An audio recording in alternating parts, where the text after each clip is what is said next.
Hi, everybody. Welcome once again to the Long Distance Work-Life Podcast, the podcast where we try to help you thrive, survive, make some kind of sense out of remote and hybrid work and the way the world is going.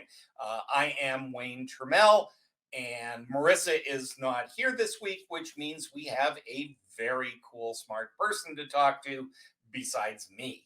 And in this case, I am going to bring in Dan Keldsen. He is the co-founder of PlexiCam. He is also the host and guiding mind behind Next Future Today, the podcast and the consultancy.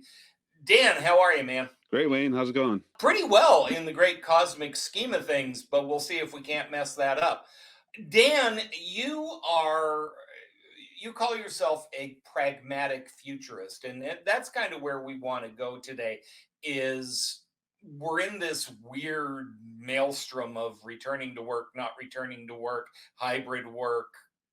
It's kind of goofy at the moment. So Sure. what I'm wondering is, where the heck is this going? But first of all, you call yourself a pragmatic futurist. What the heck does that mean? Yeah. So that's exactly why I call myself a pragmatic futurist, is then we can have a conversation. So to me, I Clever, think you've drawn me into your little web. isn't that nice? A little hook, gotcha. So I think there are a lot of futurists who are more sort of extreme optimism, and I'm not totally pessimistic, but I think that as much as I enjoy what the future has brought me from, if I think back to my 10-year-old self and my 20-year-old self and my 30-year-old, and now I'm getting up there, what I thought the future would bring to me, especially from technology, is a lot more than the reality is actually much bigger than what I'd expected. I mean, I've read a lot of science fiction, I've seen plenty of dystopian novels and movies and all that kind of stuff. But in general, I think what my strength is in finding future trends that I see early signs of, and then I can help guide people into, look, there are some futures that maybe you didn't need to care about as a person or professionally or for your organization. You should be aware of them. There's others that, who cares? It's not relevant to you. And there are others that, the reason I created Next Future Today is sometimes things happen like COVID, and you need to very rapidly adapt to something, and that next future needs to start right now. So I think the pragmatic side is, don't just think about the future. Oh, isn't the future going to be awful or wonderful, depending on your standpoint? But what can you do about it and actually take a role and actively playing a part in that? Yeah, it's interesting that you mentioned COVID, because certainly in the world of remote and hybrid work, that was one of those 9/11 bombing of Yeah, Hiroshima, just moments in time that you can point to and go, nothing is ever going to be the same after right. that, right? And it Yep, wasn't that things weren't trending towards remote work and all of those things, but it pushed us across the Rubicon way quicker right. than most people were ready for. What do you, because you and I were talking beforehand that we haven't even begun to figure out what the real long-term effects of the last 3 years are going to be. Right. What do you see coming down the pipe that maybe we're not paying attention to? Well, I mean, I've watched some of your episodes and read some of what you've been doing. There's sort of a backlash towards, remote anything or being on camera all the time is, we need to be done with that, which, some days I feel the same. So I've done a lot of innovation consulting in my life, which is really, so how, again, like to the pragmatic futurist side, how do you take advantage? When do you know that it's time to take advantage of something? And remote work has been possible. I mean, I remember installing dial-up modems. I don't remember what speed, but we installed a bank of dial-up modems for our consultants to be able to, beam back to the mothership. And I used to be able to make the sound of the bippity bop of the modems, which younger people don't know what we're talking about. That was the late '90s, like mid late '90s. So it's not like we were the first ones in the world to ever do that either. So there are, like we said before you hit record, I like William Gibson's quote, "The future is already here, it's just unevenly distributed." So it's been possible to do remote work. Even people like me, probably you, who did it early, doesn't mean that we're masters and that we are infallible and we always get it right and we're the best people to ever possibly work with remotely. It doesn't work that way. But the more you have exposure to it, it's hard to learn things with technology if you're not actively participating. Like, you could hear remote work is possible, but until you actually know it, it's a very different thing. And with COVID, you had no choice. So it's all right. Now you're on camera. Congratulations. You weren't expecting that. Two, you probably don't have a space in your house where you want to be on camera, where there's not noise or weird things behind you. Like, I certainly didn't have my background set up until COVID happened. So, it's until you actively take a part in that, you really can't know what you should be participating in and how to take advantage of it until you're in the moment. I think that acceleration that happened with COVID, because we had Friday the 13th lockdown, and then poof, then went 3 years.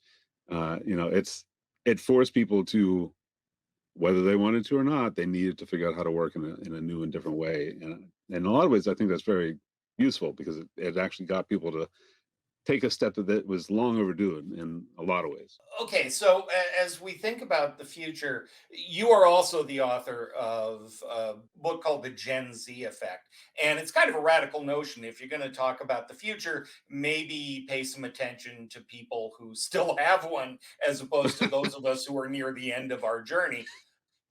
And I'm not being facetious about that. I Yeah, think a lot of the Sturm und Drang around return to work has been driven by senior leadership, management, business people who are pining for the before times. right. But one of the things, and when I say this, I get these horrified looks on people's faces. We're now going into, you know, used to be youngins, you taught them how to work in an office, and that's how they got interned and everything else. Well, we now have 4 years of new hires coming out of college who don't know what it means to have worked in an office, or at Right. least in the way that you and I did back Right. in the day. So tell me real quick, what did you kind of discover in the Gen Z effect, and what does this mean going forward for the workplace? Yeah. So we wrote the Gen Z effects in 2014. So that was way before COVID, way before. I don't think Zoom existed, or if it did, it was incredibly early. So it is one of the topics that we talked about in the book. I interviewed a buddy of mine, Justin Levy, who I believe was at Citrix at the time, about remote work and what that meant. Like, I didn't grow up in a manufacturing role like earlier generations might have done. Where you have to get dirty and dusty and in loud environments and all. And I think that's generally a good thing because we're moving towards knowledge work and more experiential things that don't necessarily threaten your life by losing a limb from some massive machine. So I do think there's unfortunate. I mean, my oldest daughter turns 21 in a month. My youngest is 18, so they had to live in school settings in a very different world than I certainly had, or you had, in the very formative years of high school or college. On the one hand, it was terrible, and there's probably a whole bunch of damage that's been done to them behaviorally and and otherwise. On the other hand, the younger generations have been taught that teamwork is a thing, that you need to be good at it, that like you do larger projects with other people, and therefore you need to know how to do that. So I think in a lot of ways they're much better equipped to, and as far as what they've experienced in team-based work that they're going to be needing to do in the future, because nobody, things are moving so fast, everything's accelerating. No one person knows everything and can do everything. So you really need to me, part of the underpinning of the Gen Z effect is you need to leverage the strengths of whoever is part of your team, young or old. It doesn't matter where they are in the planet. How do you bring out the best out of them, and then use that as a wedge to drive forward into the future, instead of just you're too old, you're too young, you're too old. That doesn't work very well. So maybe we can do better things together. Absolutely. So let me hold your feet to the fire a little bit. I mean, it's wonderful to say, oh, don't we all have these fabulous strengths? And we do. And we should learn from each other. And we should. But in a purely practical basis, in a world where you aren't in the office 24/7 and 5 days a week, Hmm.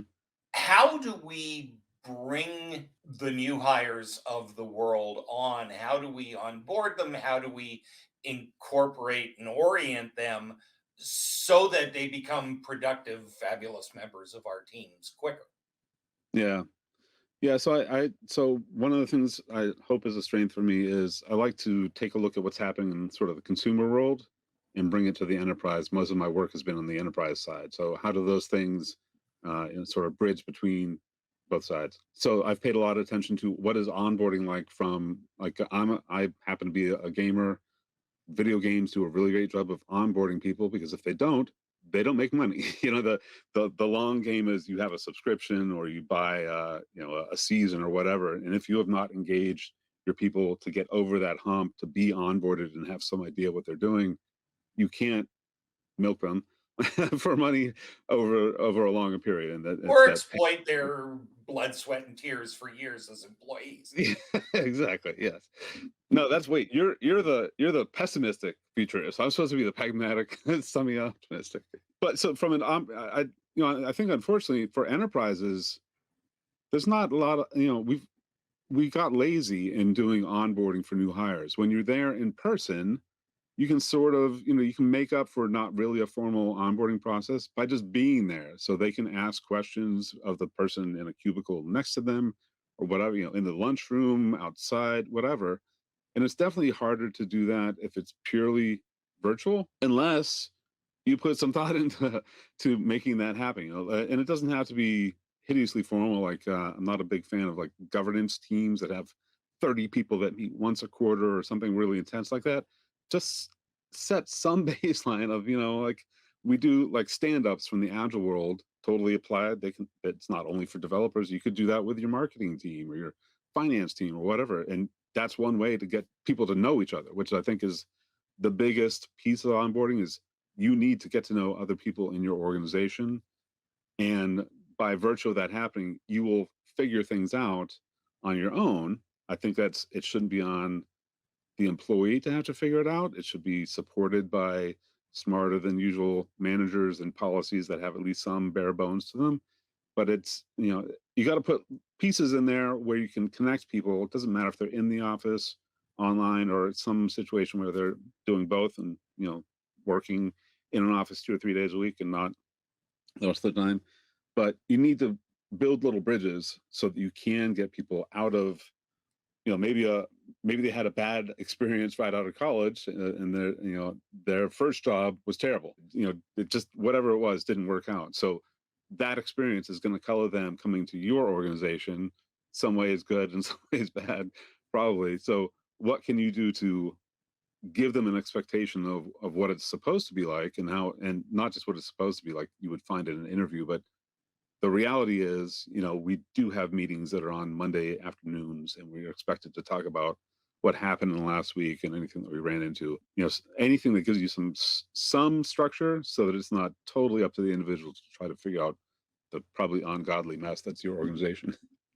Well, it's interesting too, because I think we make some assumptions about Gen Z and millennials. My daughter is, the poster child for millennial, at least age wise, right? She turns Sure. 30 this year. Okay. And I think we make some assumptions, because these darn kids text instead of talking, that they don't want in person and in fact, that's not true. What we're finding Right. is, and it makes perfect sense in the beginning stage of your career, when you're young, when you don't know anything, you want more human contact, you want mentorship, and you want socialization, and you want to meet Right. people and all that stuff. Right. When Yep. you're a middle-aged goof who's near the end of his career and you want to be left alone to get your work done, remote work is a beautiful thing. Right. Yeah. Yeah. So you can be a hermit in your virtual world. Exactly. But talk to me about what Gen Z thinks of, socialization in the workplace. What are they looking for that we need to give them if we want them to be good and we want them to stick around and all of that stuff? Yeah, all of that's a multi-hour conversation potentially. Have you heard of the golden rule that you should treat people as you'd like to be treated? There's a platinum rule that you Yes. should treat people as they want to be treated, which is unfortunately not done all that often, in my opinion. like there's, I've watched some of your recent episodes. The question of should your camera be on or not when you're in a meeting or a conference, whatever it happens to be. There's different situations where absolutely you should always have your camera on, probably. And there are certain situations where it's optional, and maybe it's useful to have an official day that nobody has to be on camera, and it just takes a little burden off of people. So to the point of, those darn kids, all they do is text each other and send memes, and and they're just on TikTok all day, all that kind of stuff. That's true. Older people are as well. We're all addicted to our smartphones. What would we do without them? I don't know how I would ever get anywhere I needed to drive to if I didn't have GPS that told me exactly where to go, like a voice in my head. But that doesn't mean that they're, it's a different channel to communicate through that is maybe foreign and weird for older generations. And one of the, aside from the platinum rule, one of the things that we talk about in the book is reverse mentorship, because we normally talk about mentors as the old mentoring the young, which is very useful. Also doesn't happen nearly as often as it should. But, I can learn from my kids. You can learn from your kids. You can learn from other people's kids. What is their experience? What is some piece of that that might apply to you? Because maybe it's actually more effective to just text somebody than to send an email or give them a call, because maybe they're already on another call. Why not learn from all the experiences that are possible and then purposely decide this is how, like, if you and I were working together, how do we want to communicate? That was one of the videos you guys posted most recently, is what are the rules anyhow. So can we agree on, look, we need to have a video, camera on, one-on-one conversation on a monthly basis, so we know how I'm doing my job and you can give me feedback. If we don't state that ever, then it's going to be a surprise, especially on the part of the employee, and that's usually it's not a great feeling, and I don't think it's really the right kind of tenor. Well, and I think that whole notion of the platinum rule, and I'm a passionate believer in that. I think the flip side of that is, yes, we need to understand what they want, and it's incumbent on us to explain why we want what we want. Right? We're Yeah, not yeah, doing it because we're old and we're always right, and we're not doing it because we're inflexible. Sometimes that's the right thing to do, and here's why. Right? right. But I think those conversations are what we aren't having. So, Dan, thank you very much. As I mentioned, Dan is the co-author, to be fair, of the Gen Z Effect. He's also the host of Next Future Today. We will have links to all of that in our show notes. So, Dan, I'm going to bid you a quick adieu for a moment and just remind everybody that those show notes are available at longdistanceworklife.com. If you have enjoyed the show, if you are a longtime listener, please like and subscribe. You know how this stuff works. It's important for us to show up on search engines and the like. So help us out, like and subscribe. You can also reach out to either Marissa or myself, LinkedIn, email, whatever works for you. We are also always looking for pet peeves and questions for future episodes. And of course, if you have not yet checked out Kevin Eikenberry and my new book, The Long Distance Team, Designing Your Team for Everyone's Success, you might want to check that out, and you can get more information at longdistanceteambook.com. All right, that is it, ladies and gentlemen, boys and girls. Thank you for listening. We will be back in our next episode with Marissa. Thank you so much for joining us. We appreciate your support, and don't let the weasels get you down.